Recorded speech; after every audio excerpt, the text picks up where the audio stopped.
Hello everyone, good morning. Welcome back to my channel. কেমন আছো তোমরা সবাই? আই হোপ সবাই খুব ভালো আছো, সুস্থ আছো। তো অনেক দিন হয়ে গেছে তোমাদের সামনে কোনো ব্লগ শেয়ার করা হয়নি। তো সামনেই আসছে আমার ননদের ছেলের বিয়ে। তো সেই জন্যই ভাবলাম একটু ব্লগ শেয়ার করি, তো তোমাদেরও দেখতে ভালো লাগবে আর এগুলো বেশ স্মৃতি হয়ে থেকে যাবে। পরে যখন ভালো লাগবে একটু দেখে নেব ফোনে, তাই না? তো সেই জন্যই ভাবলাম একটু ব্লগ শেয়ার করি। তো দেখো, সকালবেলা যা বাসি কাজ থাকে সব তো করে নিয়েছি, গুছিয়ে নিয়েছি একবারে। আর আজকে কিন্তু অনেক সকাল সকালই উঠেছি, তো কী জন্যে সেটা তোমাদেরকে পরে বলছি, আগে ব্লগটি দেখতে থাকো তাহলেই বুঝবে। তো দেখো, উঠেই আগে সব কাজ সেরে দেখো ফ্রেশ হয়ে আগে বিছনাটাকে গুছিয়ে নিলাম। আর কিছু জামা কাপড় কেচে দিয়েছিলাম, তো সেগুলোই ছাদে মেলাতে চলে এলাম।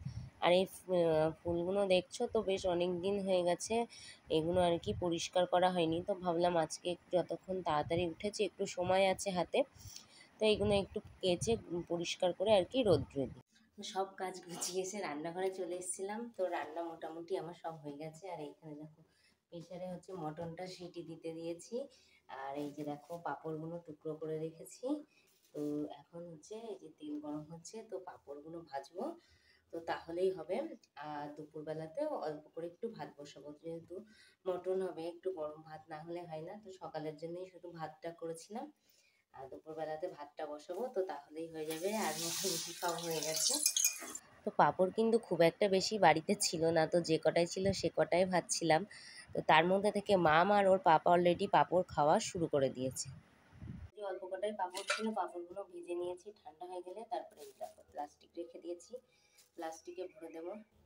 তো এখন বাজে ওই 11:30 মতন, তো রান্না সব কমপ্লিট হয়ে গেছে। আর রান্না করতে করতে আমি কিছু বাসন মেজেও নিয়েছি। আর এই যে দেখো, বেসিনে কটা বাসন রয়েছে, এই যে ওই কটা মাজলে মোটামুটি আমার হয়ে যাবে। আর রান্নাঘরটা একটু ক্লিন করে নেবো। তো তারপরে এখন যাবো স্নানে, স্নান থেকে এসে তো তারপরে ভাত বসাবো। সকালবেলা কিন্তু সবার খাওয়া হয়ে গেছে রান্না করার মাঝখানে।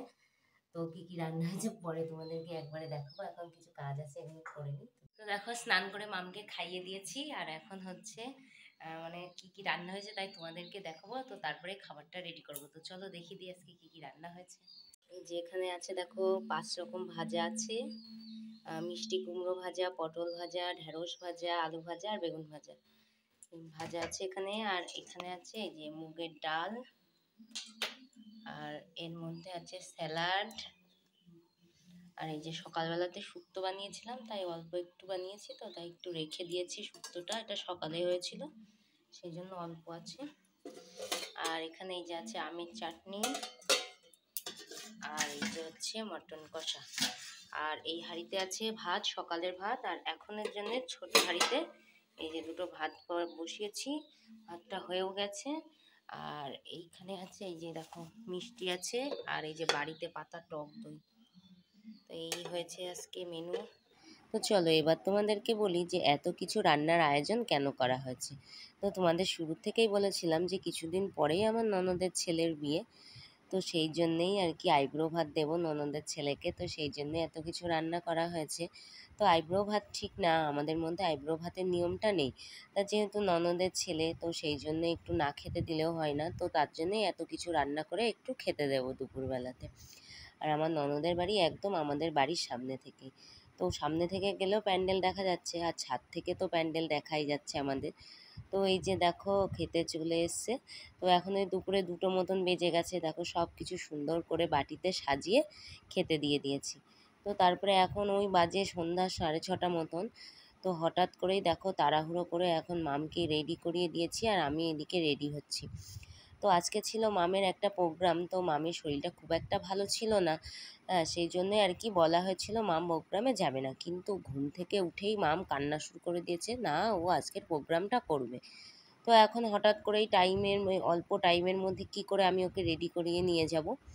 তো ম্যামকে ফোন করাতে বললো, ম্যাম বললো লাল ঝুঁটি কাকাতুয়া, ওটাতে বেশি সাজের কোনো দরকার নেই কিংবা অন্য কোনো ড্রেস দরকার নেই, লাল রঙের একটা লং গাউন পরালেই হবে। তো লং যেহেতু ছিল না, শর্টটাই ছিল, তো সেই শর্ট গাউন 2 সাইডে ঝুঁটি করে এখন রেডি করিয়ে দিয়েছি। আর যেহেতু কাছেই, তো সেই জন্যে তোমাদের দাদাভাই রেগে গেছে যে হঠাৎ করেই তোমার যেতে হচ্ছে। মানে মাম কান্না করছিল, তো বললো আমি নিয়ে যাবো না, তোমাদের দাদাভাই রাগ করে সে বলছে নিয়ে যাবে না। তো সেই জন্যেই এখন আমাকে আর কি অটো ধরে যেতে হবে। তো আমাদের বাড়ি থেকে এই 10 মিনিটও লাগে না যেতে। তো আর এই দেখো তাড়াতাড়ি করে মার্কার দিয়ে মামকে আর কি দাগ আর কি হাতে ফুল আঁকিয়ে দিচ্ছিলাম, যেহেতু সময় খুব কম। ওইদিকে স্টেজ পারফরমেন্স শুরু হয়ে গেছে। আর মামকে দেখো সামনে একটা হেয়ার ব্যান্ড দিয়ে দিয়েছি, যেহেতু আমরা এখন অটোতে যাব, তো চুলগুলো হাওয়ায় উড়বে সেই জন্য। আর আমি ওইদিকে তাড়াহুড়ো করে রেডি হয়ে বেরিয়ে চলে এলাম। আর এসে দেখি অলরেডি 4টে থেকে 5টা গানে নাচ হয়ে গেছে। তো দেখো ম্যামকে বললাম এসে যে আমরা একটু তাড়াতাড়িই যাব, তো সেই জন্যে ম্যাম দেখলাম আসতেই মামকে আর কি দিয়ে দিল স্টেজে পারফরমেন্সের জন্য। আর মাম এইদিকে দেখো স্টেজ পারফরমেন্স করছে লাল ঝুটি গানে। আর এইখানের স্টেজটা না এতটাই বাচ্চারা ছোট ছোট, আর এই স্টেজের সামনে এতটাই সাজিয়ে রেখেছে যে ওদের পায়ের স্টেপগুলো কিছুই বোঝা যাচ্ছে না, বসে বসে যে স্টেপগুলো আছে সেগুলোও বোঝা যাচ্ছে না, তো খুব একটা ভালো লাগছিল না দেখতে। তো মাম নাচ করার পরে মামকে ওর ম্যাম টিফিন দিয়ে দিল। তো সেই টিফিনটা নিয়ে তো আমরা আরও সঙ্গে 2-3 জন ছিলাম, তো সবাই মিলে একটা ছোট্ট মেলাও বসেছে সেখানে। তো সেই মেলাতে ঘুরলাম, পাঁপড় ভাজা নিলাম, বাদাম ভাজা নিলাম, মামকে আইসক্রিম খাওয়ালাম। তো তারপরে এই যে সব অনুষ্ঠান শেষে দেখলাম ম্যাম নাচ করবে, তো ভাবলাম যে এটা তো মিস করা যায় না। তো ম্যামের নাচটা দেখে দেখো পাঁপড় ভাজা খেতে খেতে বাড়ি যাচ্ছি। তো আজকের ব্লগটি দেখে তোমাদের কেমন লাগলো অবশ্যই কমেন্ট সেকশনে জানিও। তো আজকের মতন টাটা।